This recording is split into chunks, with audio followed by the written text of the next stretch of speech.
మీకు సినిమాలకి రావాలన్నా రోడ్లు ఉండాలి కదా.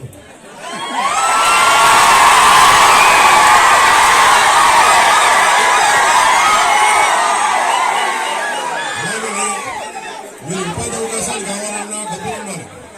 డబ్బులు రావాలంటే ఎక్కడి నుంచి చేస్తాం? వెనకాల పెరట్లో చెట్లు పెడితే డబ్బులు వస్తాయి.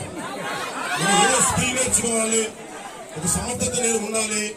దానికోసం మనం సంపూర్ణమైన ప్రయత్నం చేస్తా ఉన్నాం. నేను మీకు ఈరోజు మాటిస్తున్నా,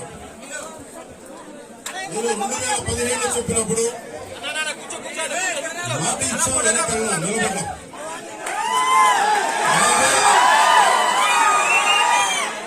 ఈ రోజున ఇంకో మాట ఇస్తున్నాం.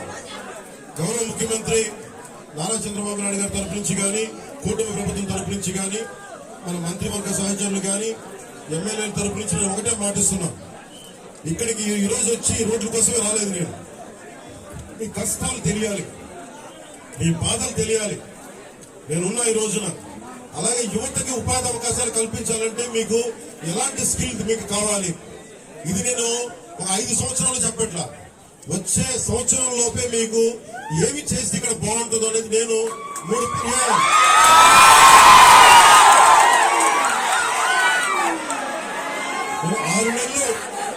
6 నెలలకి ప్రభుత్వం వచ్చి ప్రతి 2 నెలలకి నేను మన విజయనగరం జిల్లాలో గాని, మన పార్వతీపురంలో గాని, అరకు ప్రాంతాల్లో గాని, గిరిజన జిల్లాలో గాని అన్నింటిలో కూడా నేను కనీసం ప్రతి 2 నెలలకి 10 నుంచి 15 రోజులు గిరిజనులతోనే గడపాలి, మన ప్రాంతంలోనే గడపాలని కోరుకుంది. ఎందుకంటే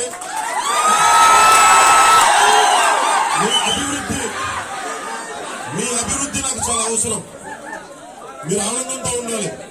70 సంవత్సరాల తర్వాత కూడా ఇంకా మీరు మందులకి, ఇంకా మీరు రోడ్లకి, ఇంకా మీరు ఉపాధి అవకాశాలకి బాధపడుతుంటే చెల్లించే వ్యక్తి నేనున్నాం, దానికి స్పందించే వ్యక్తి ముఖ్యమంత్రి గారు ఉన్నారు. మా ఇద్దరి బాధకి మీకు న్యాయం చేయడానికి నరేంద్ర మోదీ గారు ఉన్నారు. మేమందరం మీ ముగ్గురం మీ బాధను అర్థం చేసుకుని నేను వాళ్ళందరి తరఫున క్షేత్రస్థాయిలో మన మంత్రివర్గ సహచరులతో, ఎమ్మెల్యేల తరఫున అందరితో కలిసి నేను ప్రతి గ్రామం పర్యటించి కష్టాలు తెలుసుకొని కొంతమంది పెద్దల్ని పిలిచి అవసరమైతే ఎలాంటి అభివృద్ధి అద్భుతంగా చూస్తూ ఉంది. చాలా అద్భుతంగా ఉంది.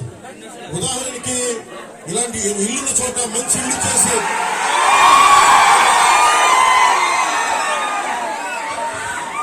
మీతో మాట్లాడి, ఇక్కడున్న అందరితో మాట్లాడి